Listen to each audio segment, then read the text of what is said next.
আমি এখন রয়েছি বরগুনার পাথরঘাটা উপজেলা স্বাস্থ্য কমপ্লেক্সের সামনে। এখানে প্রায় 40 জন জেলে তারা আহত অবস্থায় এই হাসপাতালে চিকিৎসা নিচ্ছেন। আপনাদের জানিয়ে রাখি, গতকাল পাথরঘাটার 4টি ট্রলারে ডাকাতির হামলার ঘটনা ঘটেছে এবং সেখানে সেসব ট্রলারে 68 জন জেলে থাকলেও তার মধ্যে প্রায় 40 জন আহত হয়েছে, যার মধ্যে 18 জন গুরুতরভাবে আহত হয়েছেন এবং একজন গুলিবিদ্ধ হয়েছেন।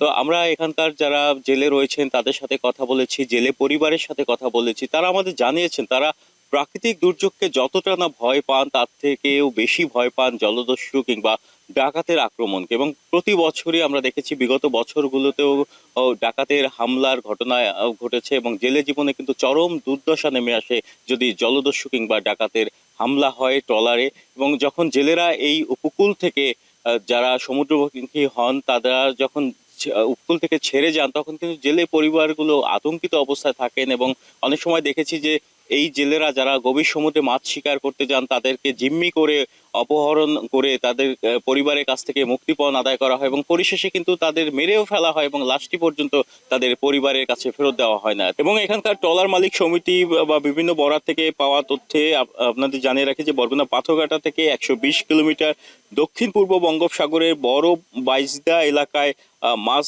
ধরার যে ট্রলারগুলো, বরগুনা 4টি ট্রলারে গণ ডাকাতির ঘটনা ঘটেছে। এ সময় তারা নির্বিচারে গুলি বর্ষণ করে এবং যে আহত অবস্থায় তারা আজকে সন্ধ্যার পর থেকেই এই পাথরঘাটায় ট্রলারগুলো আসতে শুরু করে। এবং যখন ট্রলার থেকে তাদের নামানো হয় দেখা যায় যে বেশ আহত অবস্থায় জেলেরা রয়েছেন এবং তাদেরকে জরুরি সেবা দেওয়ার জন্যই প্রথমে স্বাস্থ্য কমপ্লেক্সে নিয়ে আসা হয়েছে। এখানকার চিকিৎসকদের সাথে আমরা কথা বলেছি। চিকিৎসকরা আমাদের জানিয়েছেন যে গুরুতর 18 জনের তারা পরীক্ষা নিরীক্ষা করছেন এবং দেখছেন এবং উন্নত চিকিৎসার জন্য তাদের অনেকেই এখান থেকে বরিশাল সেবা টিমে প্রেরণ করা হতে পারে বলে চিকিৎসকরা আমাদের জানিয়েছেন।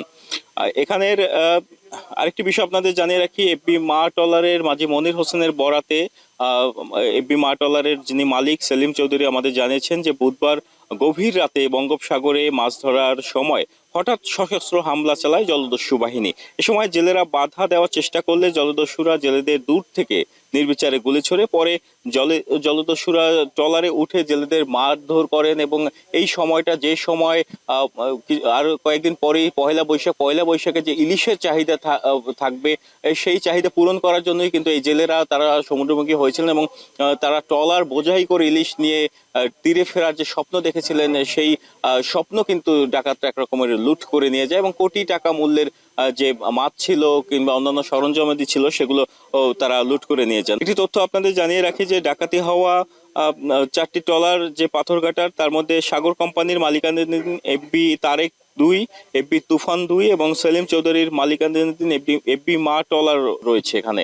এবং সেই ট্রলারের প্রত্যেক যে জেলেরা তারা কিন্তু নানাভাবে জখম হয়েছে। ডাকাতরা কিন্তু যখন ট্রলারে হামলা চালায় তখন কিন্তু তারা নির্বিচারী হামলা চালায়। জেলেরা যাতে যোগাযোগ করতে না পারে স্বজনদের সাথে কিংবা পরিবারের সাথে, কোনো ধরনের যোগাযোগ যাতে না করতে পারে সেই রকমের হামলা তারা চালিয়েছে। এবং এখানে যখন জেলেরা ট্রলারে করে আসে তারা কিন্তু বেশ একেবারে মুমূর্ষু অবস্থায় অনেকেই ছিলেন, তারা কিন্তু কথা বলতে পারছিলেন না। আমরা দেখেছি তাদের স্বজনরা আসলে তারা কিন্তু কান্নায় ভেঙে পড়েন। এবং আগেও যেটি বলেছি যে এখানকার যারা জেলে পরিবারগুলো বেশ আতঙ্কিত থাকে যখন সমুদ্রমুখী হন জেলেরা, তারা কিন্তু চিন্তায় থাকেন যে প্রাকৃতিক দুর্যোগেও যতটা না ক্ষতি হয় তার থেকে বেশি ক্ষতি করে এই জলদস্যু এবং ডাকাতরা। এবং পরিবারগুলোর সাথে কথা হয়েছে, তারা বলছেন যে এখানের সমুদ্রের উপকূল জুড়ে যাতে কোস্ট গার্ড কিংবা নৌ পুলিশ নৌবাহিনীর যে তদারকি টহল জোরদার করা হয় সে দাবি কিন্তু তারা বরাবরই করে আসছেন। এবং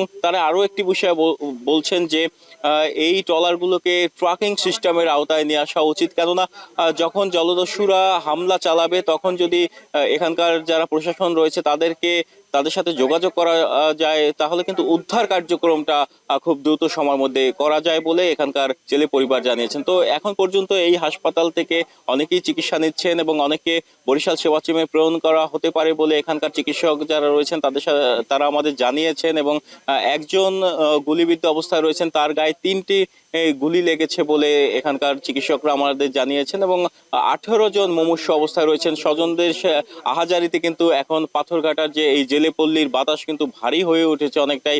অনেকেই এই স্বাস্থ্য কমপ্লেক্সে এসে ভিড় করছেন এবং অনেকে কিন্তু চিকিৎসা শেষে অনেকে যারা কম জখম হয়েছেন তারা কিন্তু তাদের পরিবারের সাথে বাড়িতে ফিরে গিয়েছেন। তো এখানকার যে ইনি উপজেলা নির্বাহী কর্মকর্তা ছিলেন তিনিও এসেছিলেন, তার সাথে আমরা কথা বলেছি। তিনি বলেছেন যে এখানে চিকিৎসার ব্যাপারে যাতে কোনো ধরনের অবহেলা করা না হয় সে ব্যাপারে তাদের তদারকি রয়েছে এবং জেলে পরিবারকে সাহায্যের জন্য প্রশাসন থেকে হাত বাড়িয়ে দেওয়ার প্রতিশ্রুতি তিনি দিয়েছেন। একই সাথে তিনি বলেছেন যে যাতে ডাকাতের হামলা থেকে জেলেদের রক্ষা করা যায় সেজন্য প্রশাসনের টহলদারি বাড়ানো হবে, বিশেষ করে কোস্টগার্ড নৌবাহিনীর সাথে যোগাযোগ করে সমন্বয় করে তারা কিন্তু গভীর সমুদ্র কিংবা সমুদ্র উপকূলে টহল বাড়াবেন বলে আমাদের জানিয়েছেন। তো এই ছিল বরগুনার পাথরঘাটা থেকে আমার কাছে সবশেষ তথ্য।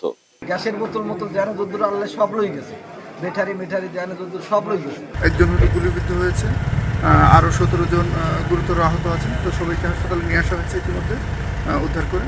তো আর বাকি যে ট্রলারগুলো আছে ট্রলারগুলো ইতিমধ্যে চলে এসেছে। আর যারা আহত কম বেশি তো সবাই আহত, বাকি যারা আছে তাদেরকে হলো ট্রলারে রাখা হয়েছে। ট্রলার থেকে তারা হলো পর্যায়ক্রমে এখানে এসে প্রাথমিক চিকিৎসা শেষে যারা হলো কম আহত হয়েছে তারা হলো বাসায় চলে যাবে।